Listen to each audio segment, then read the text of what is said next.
But it's important to understand that a terror attack in London, shocking though it is nothing new. Yeah. And if we go back to World War II, children of all ages, tiny children, were shown how to put their gas masks on and what to do in a bombing attack.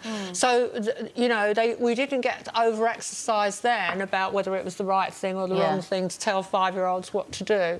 And I think you've got to understand that children can take stuff on board. And also, as a Londoner, as I said earlier, I grew up through the IRA bombing. I was actually bombings, and I was actually working in Fleet Street when the Old Bailey bomb went off around the corner, and more recently when the 7/7 bomb went off in Bloomsbury. I could hear it in my house, and I suppose it's not that I've become immune to terror attacks or whatever you want to call them.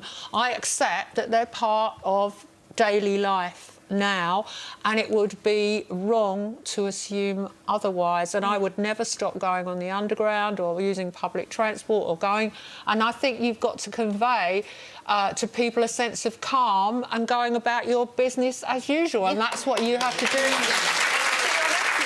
Because the more we focus on the perpetrators, the more we give them the oxygen of publicity that they crave. And the thing that they don't want us to do is resume normal life. And throughout the letter bombs and the IRA attacks, London did carry on, although some parts of London where I work, like Canary Wharf, were heavily fortified. So I just set it in a context of our lives are really special and important to us, and our children's lives, and we have to focus on that.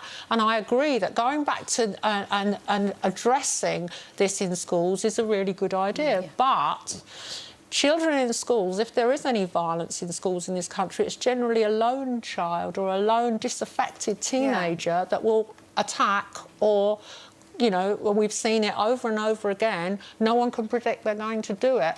So you can talk to children about how to behave in an attack, but ultimately you won't stop violence.